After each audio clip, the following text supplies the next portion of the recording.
Good morning दोस्तों।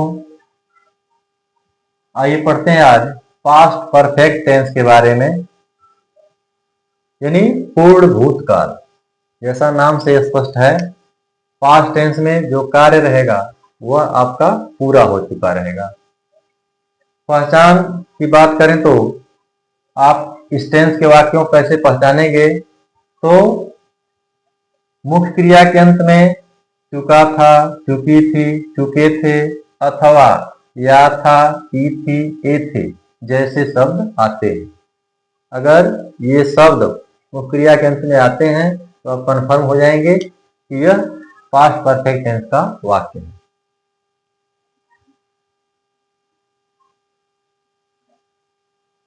Helping verb, सहायक क्रिया इसमें एक ही होती है। सहायक क्रिया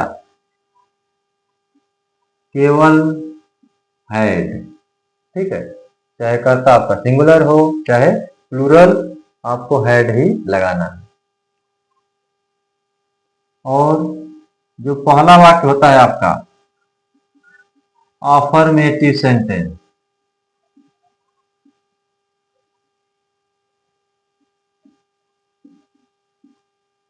सकारात्मक वाक्य। यदि ऐसे वाक्य आते हैं तो आप सबसे पहले क्या लगाएंगे?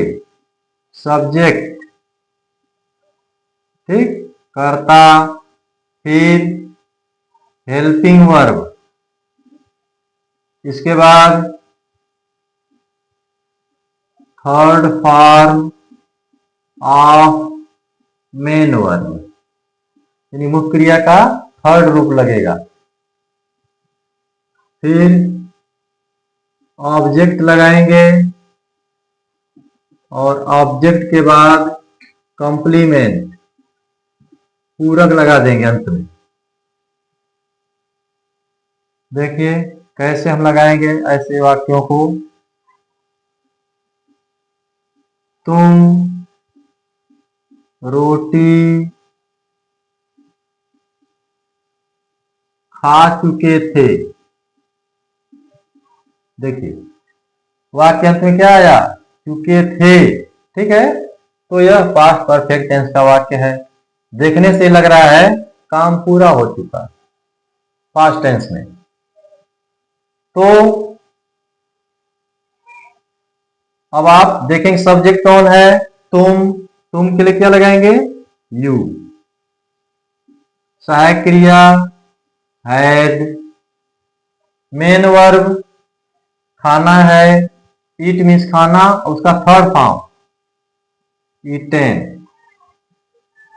क्या खा चुके थे? रोटी, ब्रेड, ठीक है। You had eaten bread. मैं उसे यहाँ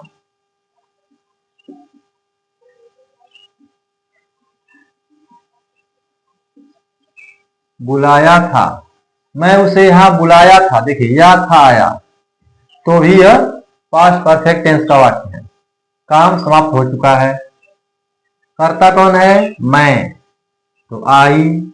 सहायक क्रिया हैड, मुख्य क्रिया बुलाना, कॉल मीन्स बुलाना, इसका थर्ड फॉर्म कॉल्ड। अब ऑब्जेक्ट कौन है? उसे, ठीक है। तो लिखेंगे हिम। अब बच गया यहां, यह कॉम्प्लीमेंट है here. I had called him here, यह आपका ट्रांसलेशन हो गया। यदि दिया हो गीता मेरी कलम चुरा ली थी। देखिए काम पूरा हो चुका है पास्ट टेंस में, तो यह पास्ट परफेक्ट टेंस का वाक्य है। सब्जेक्ट कौन है? गीता, तो गीता। अब इसके साथ सहायक क्रिया हैड।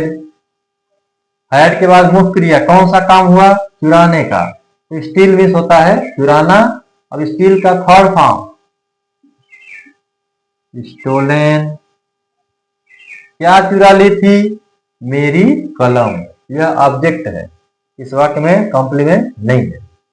तो मेरी कलम, अब मेरी के लिए my pen. Geeta had stolen my pen.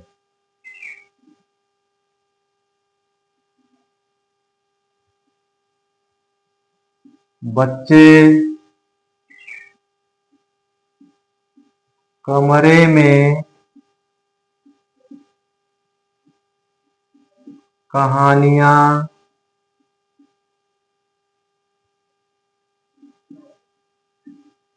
लिख चुके थे।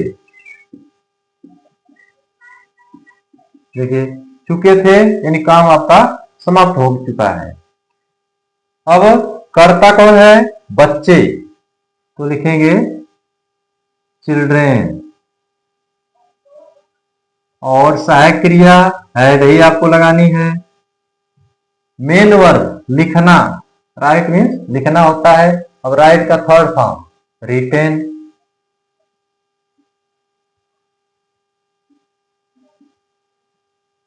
क्या लिख चुके थे?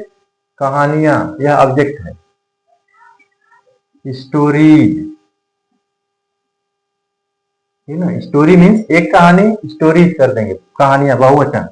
अब कॉम्प्लीमेंट कमरे में, तो इन द रूम,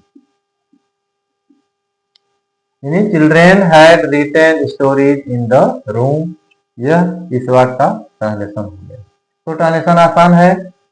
फिलहाल आप इस टेंस की पहचान को याद रखेंगे। सहायक क्रिया एक ही होती है, इसे याद करना आसान है। और इस प्रकार से अफर्मेटिव सेंटेंस का ट्रांसलेशन करेंगे। धन्यवाद।